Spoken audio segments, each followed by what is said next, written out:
기도하겠습니다. 오늘 하나님께서 우리 가운데 주신 말씀은 창세기 45장 1절에서 5절까지 말씀입니다. 창세기 45장 1절에서 5절. 우리 불 좀 다 켜주세요. 우리 한 목소리를 읽도록 하겠습니다. 시작. 요셉이 시정하는 자들 앞에서 그 정을 억제하지 못하여 소리질러 모든 사람을 자기에게서 물러가라 하고 그 형제들에게 자기를 알리니 그때 그와 함께한 다른 사람이 없었더라. 요셉이 큰 소리로 우니 애굽 사람에게 들리며 바로의 궁중에 들리더라. 요셉이 그 형들에게 이르되 나는 요셉이라 내 아버지께서 아직 살아계시니까 형들이 그 앞에서 놀라서 대답하지 못하더라. 요셉이 형들에게 이르되 내게로 가까이 오소서. 그들이 가까이 가니 이르되 나는 당신의 아우 요셉이니 당신들이 애굽에 간 자라. 당신들이 나를 요셉 팔았다고 해서 근심하지 마소서. 한탄하지 마소서. 하나님이 생명을 구원하시려고 나를 당신들보다 먼저 보내셨나이다. 아멘. 기도하겠습니다. 하나님 감사합니다. 아버지, 우리 청년들 오늘도 이렇게 예배드리러 주 앞에 모이게 하시고 하나님의 말씀을 들을 수 있게 하신 것 감사드립니다. 하나님 오늘 말씀을 통하여서 하나님의 뜻을 더욱 잘 알 수 있도록 아버지 함께하여 주시옵시고 일주일 동안 능히 살아갈 수 있는 그런 축복의 말씀을 우리 가운데 허락하여 주시옵소서. 감사드리며 예수님 이름으로 기도드립니다. 여러분 너무 반갑습니다. 오늘은 나를 이끄시는 분 하나님이라는 제목으로 여러분 가운데 말씀 전할 텐데 많은 은혜 받으시기를 바랍니다. 여러분도 알다시피 모든 사람들은 다 죄를 짓습니다. 그렇죠? 그 누구도 죄로부터 자유로울 수 없고 그리고 자기도 알게 혹은 자기도 모르게 죄를 지으면서 살아갑니다. 그리고 죄라는 것은요 하나님께서 정말로 싫어하는 일이고 하나님 뜻과 반대되는 일이 바로 죄입니다. 하나님께서 원치 않으시는 일이 바로 죄이죠. 그렇기 때문에 죄는 아무런 유익이 없습니다. 그리고 죄는 우리를 그저 무너뜨리고 우리를 사망으로 끌고 갈 뿐 우리에게 그 어떤 유익도 주지 못합니다. 또 속된 말로 표현하면 죄는 쓰레기입니다. 그런데 제가 오늘 본문 말씀을 보면서 제 안에 한 가지 의문이 들었었습니다.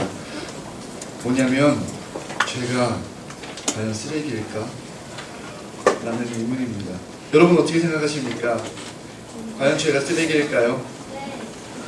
네, 맞아요. 오늘 말씀은 요셉과 형들이 몇 년 만에 죄하는 장면입니다.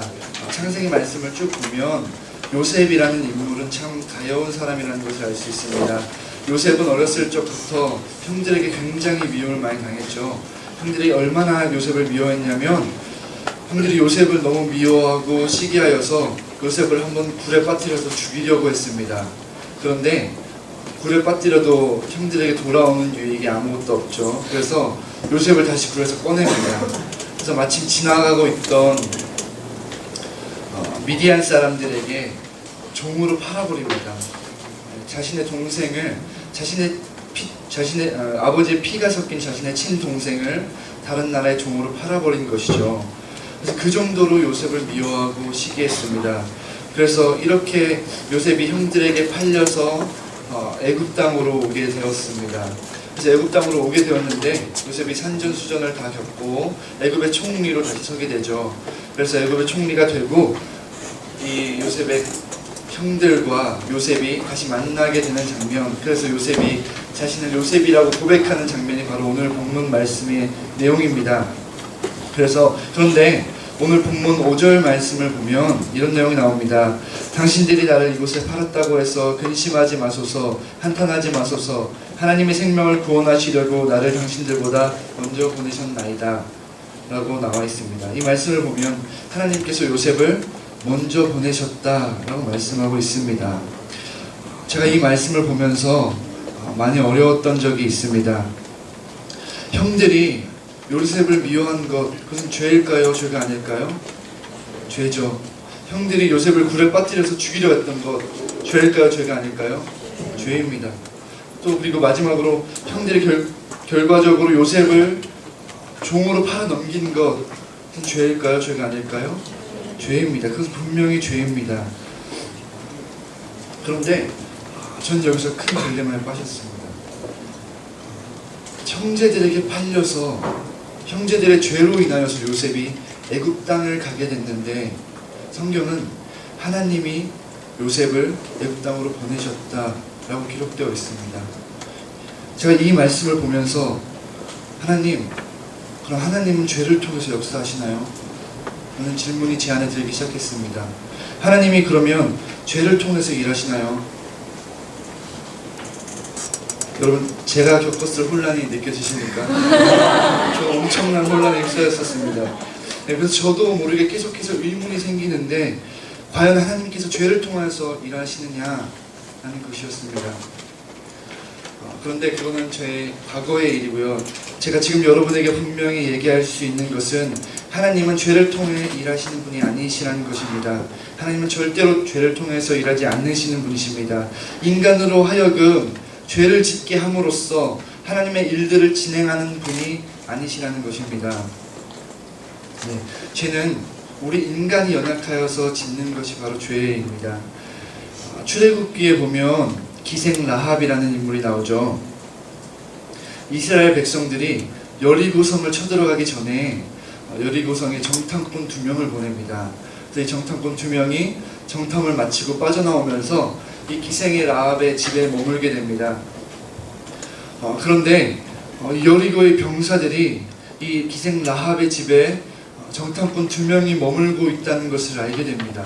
그래서 병사들이 기생 라합을 찾아가서 그 정탐꾼 2명을 우리에게 내놓으라 라고 말하죠. 그러니까 기생 라합이 어떻게 합니까? 정탐꾼 2명을 자기 집에 숨기고 정탐꾼 2명이 나갔다, 성을 바꿔서 빠져나갔다 라고 거짓말을 합니다. 거짓말하는 것은 죄이죠. 어쨌든 그 덕분에 두 정탐꾼은 살아날 수 있었습니다. 성경에 나오는 이야기죠. 여기서도 마찬가지로 하나님께서 마치 죄를 통하여서 일하는 것 같다는 인상을 받았었습니다. 그런데 제가 존경하는 교수님이 한 분 계십니다. 이름은 하도균 교수님이신데 이 교수님이 이 말씀을 보면서 교수님의 스승님께 이런 질문을 던졌다고 합니다. 하나님, 왜 거짓말을 통해 일하십니까? 하나님이 왜 거짓말을 통해 일하십니까? 선의의 거짓말은 해도 되는 것입니까?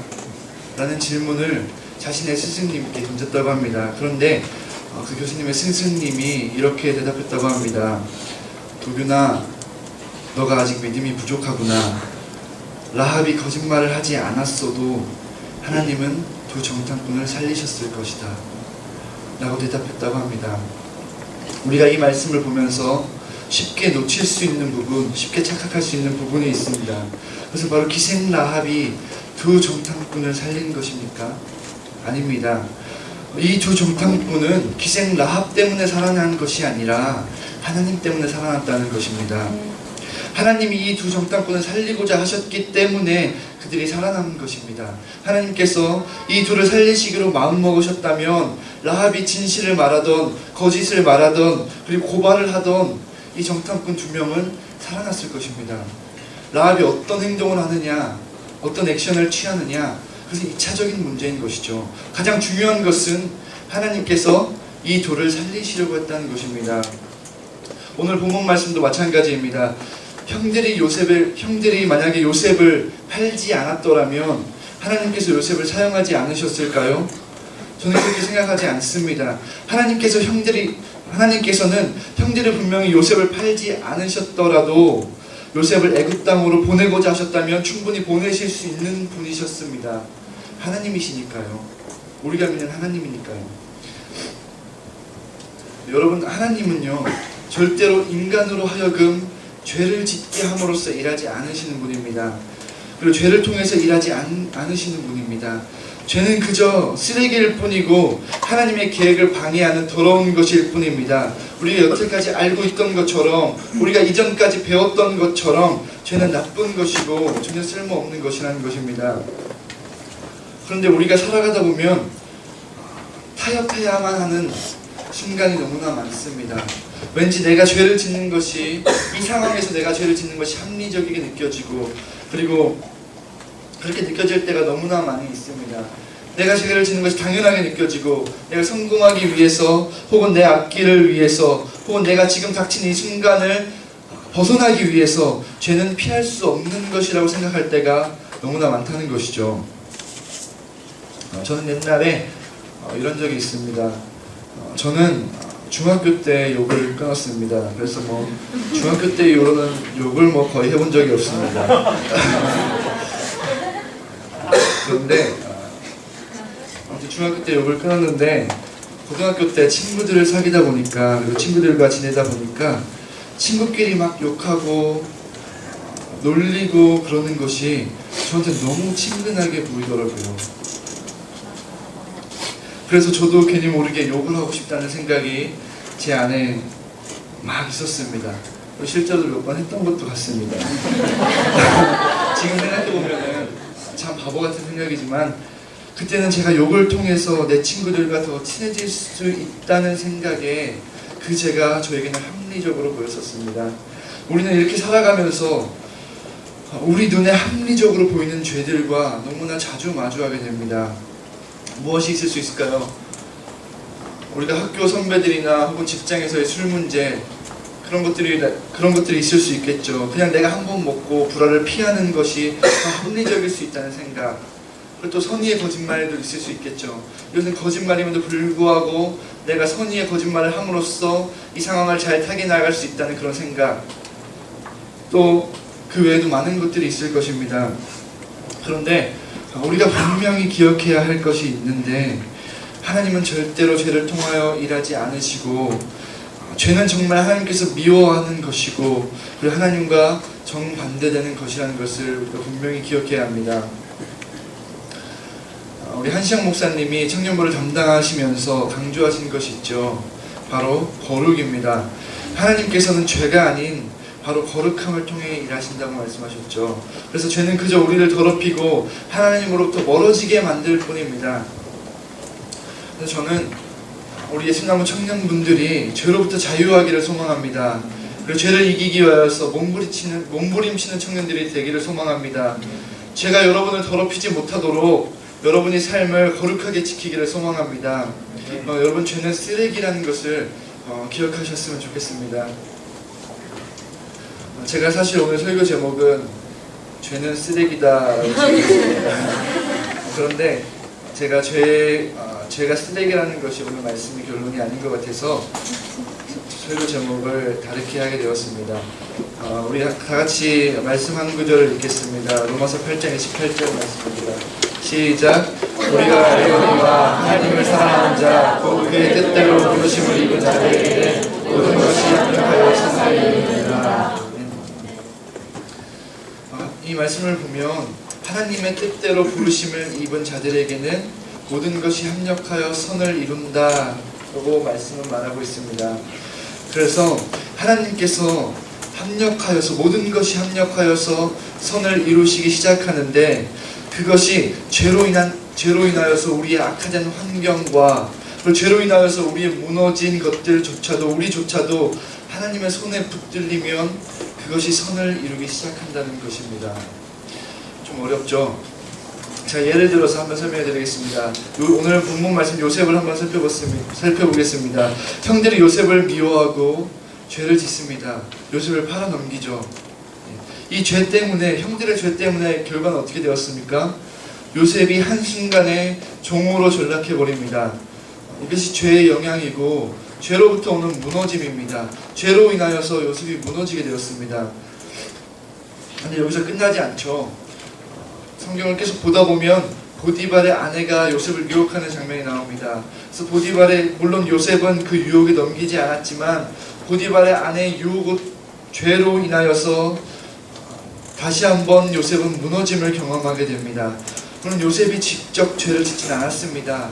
하지만 인간의 죄로 인하여서, 죄의 결과로 인하여서 요셉의 인생은 무너지고 채점이 짓밟히게 됩니다. 하지만 결국에 요셉의 인생을 되돌아보면 어떻습니까? 요셉의 인생을 되돌아보면 하나님이 하나하나 이끌어 가신 것처럼 보여집니다. 그렇죠? 그러나 하나님께서 이 요셉의 인생을 인도하셨다고 해서 하나님께서 요셉의 형제들과 보디발의 아내로 하여금 죄를 짓게 하신 것은 절대 아닙니다. 죄는 인간의 연약함으로 인하여서 짓게 된 것입니다.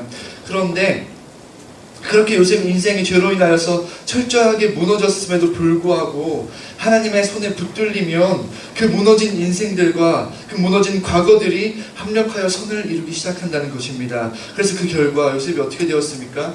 애굽의 총리가 될 수 있었습니다. 한 가지 더 다른 예를 들어드리겠습니다. 다윗이라는 인물 다들 아시죠? 다윗이 우리아의 아내를 탐하여서 죄를 저지르는 장면이 있습니다. 그 과정에서 다윗은 옥상을 거닐다가 우리아의 아내를 보고 음란한 마음을 품고 간음하고, 그리고 우리아의 아내의 남편, 그 아내의 남편을 죽이는 살인죄까지 저지르게 되죠. 이 죄는 다윗에게 있어서 철저한 무너짐이었고, 그리고 정말 돌이킬 수 없는 수치였습니다. 그리고 그 죄로 인하여서 우리아의 아내로부터 낳은 아이까지도 죽임을 당하게 되죠. 하지만 하나님께서 다윗이 하나님께 철저히 회개하고 하나님 앞에 돌아가실 때 하나님은 어떻게 하십니까? 이 우리아의 아내를 통하여서 솔로몬이라는 위대한 인물을 하나님께서 허락하십니다. 다윗의 죄로 인하여서 다윗의 다 무너지고 다윗의 상황과 다윗의 환경이 다 무너져 버렸는데 하나님께서 그것을 만지시기 시작하였을 때 하나님께서 그 다윗의 환경들이 회복되고 다윗을 통하여서 예수님까지 이런 그 혈통, 솔로몬의 왕, 솔로몬이라는 인물이 하나님께서 허락된 것입니다. 죄로 인하여서 우리의 인생이 무너지고 우리의 환경이 악화될 수 있습니다. 하지만 하나님께서 우리를 붙들기 시작하면 우리의 무너진 환경까지도 합력하여서 우리가 선을 이루는 데 동참한다는 것이죠. 여러분, 죄는요 자꾸만 우리를 무너뜨리고 자꾸만 우리를 깨뜨립니다. 그런데 가끔은 다윗의 죄처럼 정말 내 죄로 인한 결과가 걷잡을 수 없을 정도로 커져서 없을 정도로 커서 너무나 고통스러울 때가 있습니다. 내가 지은 죄로 인하여서 내가 너무 수치스럽고 말 못할 고통이 우리 안에 있을 때가 너무나 많이 있습니다. 저에게도 그런 경험이 있습니다. 죄라는 것 때문에 너무 힘들고 너무 고통스러웠을 때 그랬던 경험이 있습니다. 그때 하나님께서는 저에게 이렇게 말씀하신 것 같았습니다. 괜찮아, 내가 있잖아. 그리고 또 제가 이렇게 힘든 과정 가운데 있을 때 이런 얘기를 들었습니다. 하나님은 죄의 현장 가운데 함께 하신다. 우리가 죄를 짓고 우리가 범죄하는 그 순간에도 하나님께서 옆에서 다 지켜보고 계신다는 말씀이죠. 그런데 이 말씀을 들으면서 저에게는 어떤 생각이 들었냐면, 하나님이 날 포기하지 않으시는구나. 하나님이 아직 내 곁에 계시는구나. 내가 죄를 짓는 것을 바라보는 것이 하나님에게는 너무나도 고통스러우실 텐데 그래도 날 떠나지 않고 지켜봐 주시는구나 라는 생각이 들었습니다. 힘들 땐 별 생각이 다 들죠. 그런 뜻이 아닌데 그 말씀이. 그래서 우리가 살다 보면은 죄 때문에 힘든 순간, 죄 때문에 어려운 순간이 너무나 많습니다. 그리고 죄 때문에 무너지게 되는 경우도 분명히 여러분이 우리의 인생에 있어서 한 번쯤은 경험하게 될 것입니다. 물론 죄를 지면 안 되겠죠. 죄를 지면 안 됩니다. 죄는 우리가 절대적으로 피하기 위해서 몸부림쳐야 하는 것입니다. 하지만 우리 연약함으로 인하여서 우리가 무너지게 되었을 때, 그리고 그 죄의 고통이 우리 가운데 너무나 크게 다가올 때, 그 죄로 인한 결과들이 나를 억누르고 나를 너무나 힘들게 할 때, 그때 하나님을 기억하시길 바랍니다. 내가 나의 죄로 인하여서 다 망쳐놓은 나의 환경과 내가 내 죄로 인하여서 다 무너뜨려 놓은 나의 인생까지도 그것이 하나님께서 붙드시면 하나하나 다 세우시고 그것들이 다 합력하여서 선을 이루게 하시는 분이 바로 하나님이십니다. 그리고 그런 하나님이 바로 우리를 이끄시는 하나님이시라는 것입니다. 이 말씀을 정리하겠습니다. 여러분, 죄는 악한 것입니다. 죄는 악하고 악한 것입니다. 하나님은 절대 그리고 죄를 통하여서 일하지 않으십니다. 죄를 피하고 거룩을 지키기 위해 몸부림치는 여러분이 되기를 저는 소망합니다. 하지만 우리가 연약하여서 죄에 빠졌을 때 그리고 우리가 그 죄로 인한 고통이 우리 가운데 너무나 클 때 여러분 하나님을 기억하시기를 바랍니다. 하나님은 죽기보다도 우리를 사랑하시기 때문에 우리를 씻으시고 우리가 죄뿐만 아니라 죄로 인하여서 우리의 무너진 환경과 우리의 인생까지도 하나하나 세우실 것입니다. 그리고 그런 하나님께서 우리를 이끄신다는 것을 믿으며 나아가는 우리 청년들 되시기를 주님의 이름으로 소망합니다. 우리 기도하겠습니다.